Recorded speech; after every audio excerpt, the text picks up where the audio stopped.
Hello, আমার নাম অমি and এটা হচ্ছে আমার প্রথম ইউটিউব চ্যানেলের প্রথম ভিডিও।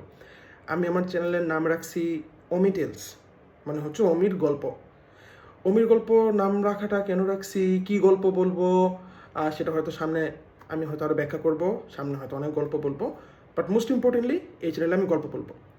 সো আমি আমার বিষয় ছোট্ট একটা আইডিয়া দিই। আমি খুব ছোটোবেলায় প্রথম সত্যজিতের ফেলুদা পড়ি।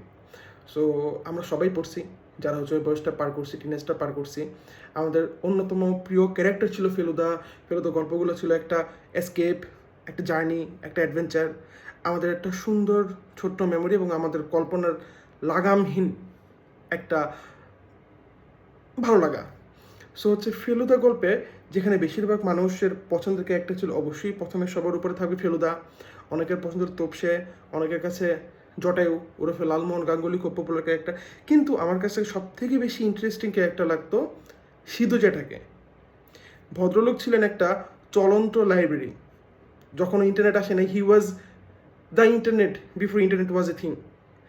যখনই কোনো ইনফরমেশন লাগবে, রাজনীতি, অর্থনীতি, ইতিহাস, মিথোলজি, দুনিয়ার কোন বিষয় নাই যে ভদ্রলোক জ্ঞান রাখেন না।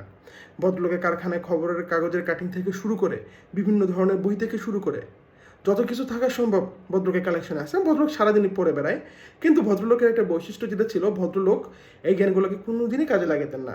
সে হচ্ছে ফেলুদাকে প্রায় সময় বলতো যে সে যদি তার জ্ঞানকে কাজে লাগাতো তাহলে ফেলু মৃত্যুতে ভাত থাকতো না। সো এই লোকটাকে আমার খুবই ইন্টারেস্টিং লাগতো। সো তখনই আমি জানি না কীভাবে যে আমার মাথায় একটা পোকা ঢুকে গেল যে হচ্ছে আমার বিভিন্ন বিষয় জানতে হবে।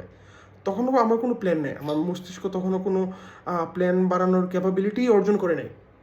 তখন থেকে আমার মাথায় খালি জাস্ট একটা পোকার মতো ঘুরতে হচ্ছে, আমার বিভিন্ন বিষয় জানতে হবে, বিভিন্ন বিষয়। সেটা কোনো প্যাটার্ন থাকবে না, সেটা কোনো সীমা থাকবে না। কী বিষয়ে জানবো, কী বিষয়ে পড়বো, তার কোনো বাদ নেই। সামনে যা পাবো তাই পড়বো।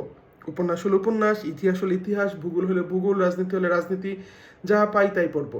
এই জ্ঞান নিয়ে আমি কী করবো, আমার তখনও কোনো প্ল্যান নেই, as I said earlier. But I wanted to learn, I wanted to know, because Sidhu Jetha always inspired me. So in the meantime, এখন তো আমি আর ছোটো নাই, জীবন অনেকগুলো বছর পার করে ফেলছি। I am going to be 30 very soon.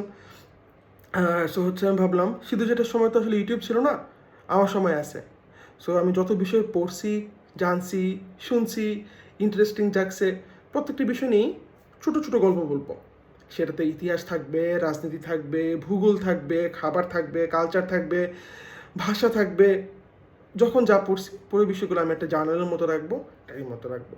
And I will be grateful যদি কেউ কখনো আমার ভিডিও দেখে থাকেন, কখনো কারো ফিডে যায়, সামনে আসে, listen to my tales. Thank you.